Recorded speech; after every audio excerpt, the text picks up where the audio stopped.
welcome back. I decided to go ahead and skip ahead a little bit. I got half of them in there, two on this side, two on this side, and I got the rings, the upper and lower rings for each one, each gap to the specific cylinders, and I'm going to show what I did to put the rings and connecting rods on the pistons. And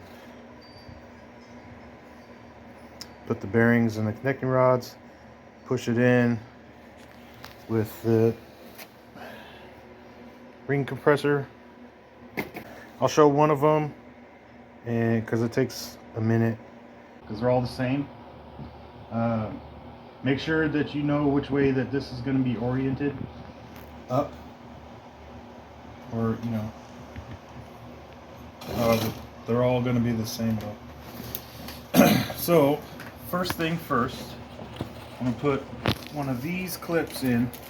These clips, one on each side of the piston that holds the connecting rod pin.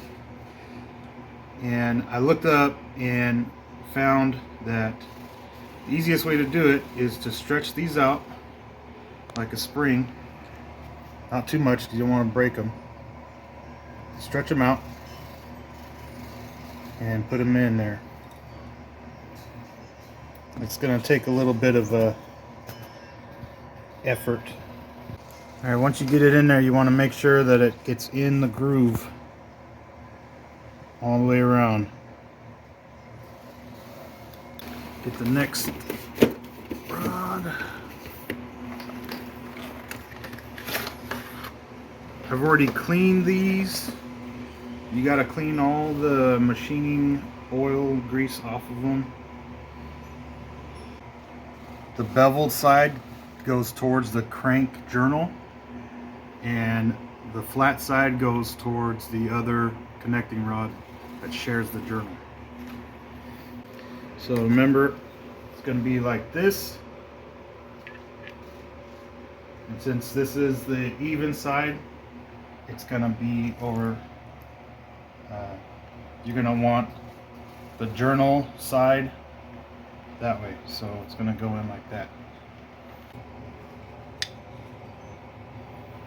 Push it all the way to the other side so you can get the other clip in.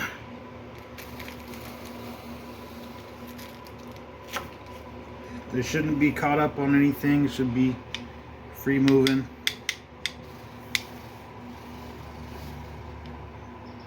Same thing with this clip.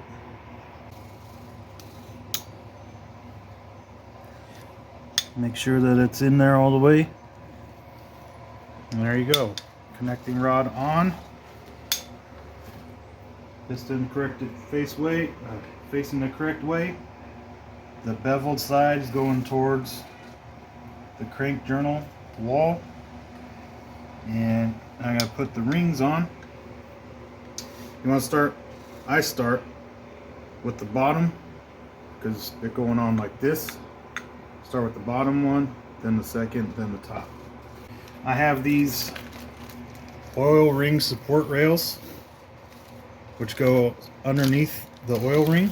The reason for these oil ring support rails is it's to stop the other rings. It's to stop these rings that go around the oil ring, because when it runs, the engine runs, it moves around, and I guess sometimes these rings can get pushed down.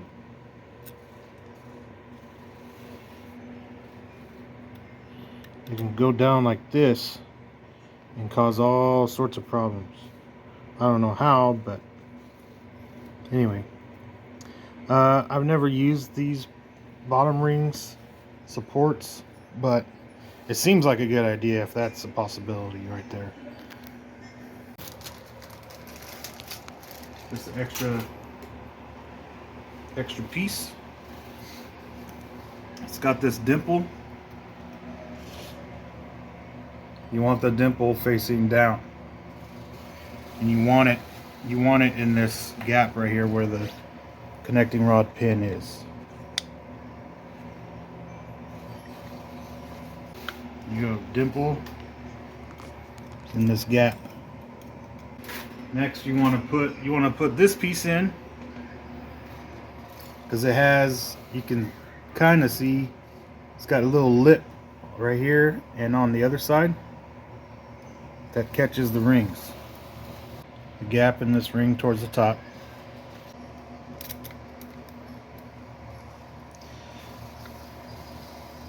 You want that. I put the other ones where the gap was at a 45, basically right along this line. Is on the other side, so I got the one on this side and then other on this side.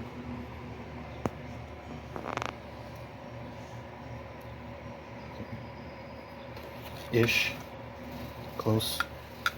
Okay, then I got like I said, my two rings are gapped for specific pistons. So I have my top ring, which goes on last, and my bottom ring. Now the bottom ring is gapped a little bit bigger than the top ring. I believe it's it's 0.04, no, 0.004 times your bore size. No, 0.045 for the second ring for the bore size, and 0.004 for the top ring. But I'm gonna look it up and I'm gonna post it somewhere on the screen. This one, I put the gap on the bottom. The second ring, this has a little dimple, and that's the marking to let you know that it's the top. But it says if it has a bevel on the inner edge, the bevel goes down. But it's that the marking supersedes. The marking is more important than the bevel. Anyway, so that the marking goes up. The gap, the second ring goes to the bottom. To the bottom. So this is the top. Goes to the bottom. First top ring. Top ring has the size of the ring. This is the top. And yeah, the gap goes to the top. Double check. Gap on top. Second ring, gap on bottom. Third ring, oil ring. Comes together on the top. One ring on this side, other ring on this side. Bearing pack. Got the other 4 sets. The next 4 pistons, they're all the same.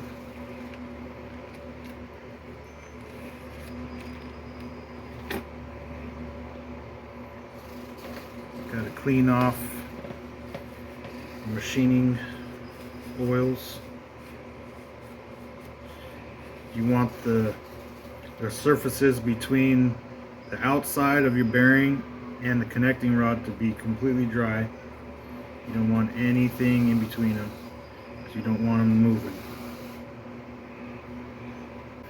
It's got a little notch. See?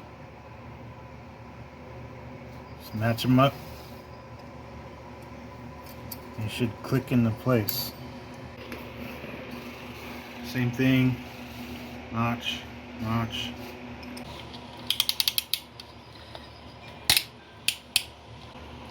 Remember bevel, the beveled side towards the crankshaft journal.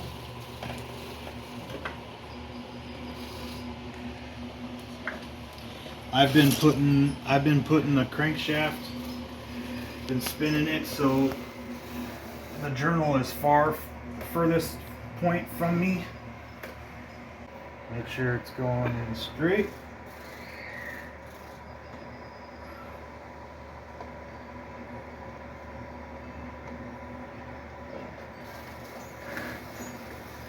Grab the connecting rod on the bottom and just tap it in. Go. That'll come off when you pass the rings. Put the cap on, put the bolts on.